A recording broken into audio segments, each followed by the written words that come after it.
Google, I think, needs to be more open to debe ser fight for todavía our más freedom and abierto fight en la lucha openly de for that. nuestras I think libertades. Google sometimes has been condescending, Google a especially in Germany, veces to ha sido un poco publishers. Needs to be condescendiente better con at los their problems. editores, ha sido el I think caso some of the alemán. efforts have been less than aggressive. I think Google needs to deal forthright with its tax problem. It's not Google's problem, it's legislators' problem. Legislators across Europe and the world, and diplomats across Europe and the world have to come to figure out their own tax situation. We don't want companies to tell you how much tax they pay. That's the job of government. But Google, Amazon, Starbucks, and so on are caught in this bind. Got to argue to get out of this. All right, put all that aside. I think what Google can do is invest in the future of Europe. But I think Europe has to be open to that kind of future.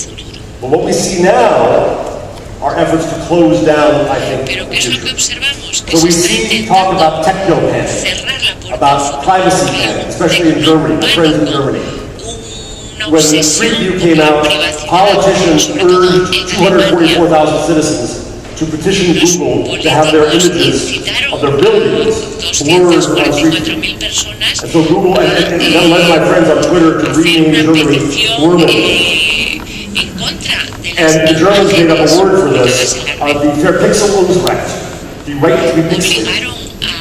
Well, what happened was, the pressure was put on the journalists, I find this very disturbing, because a camera from a public place at a public view was being told you can't take that picture. That's wrong.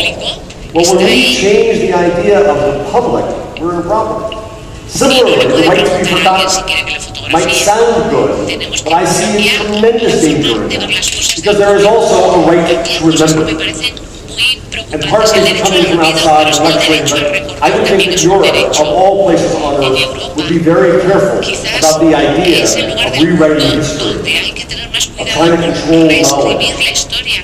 The right to be forgotten might sound good, but it has already shown to have an impact on the right to free speech and a free press.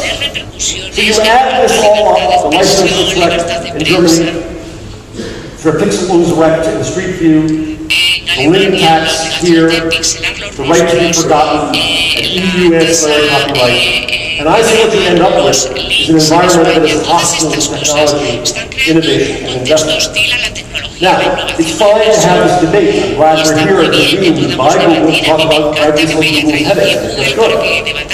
But I also want to see the other side of the debate. As I read about techno panic in the past, I read about fear about cameras. When the Kodak camera first came out, President Teddy Roosevelt banned Kodak in Washington Park because it was new and scary. When the telegraph came out, the New York Times ran pieces about how women couldn't get near the telegraph because it will get them to the rough edges of the world. These things happen all the time where new technologies come in, and we have some measure of panic about them until we figure it out. But at the same time, as I read this history, I read about World's Fairs.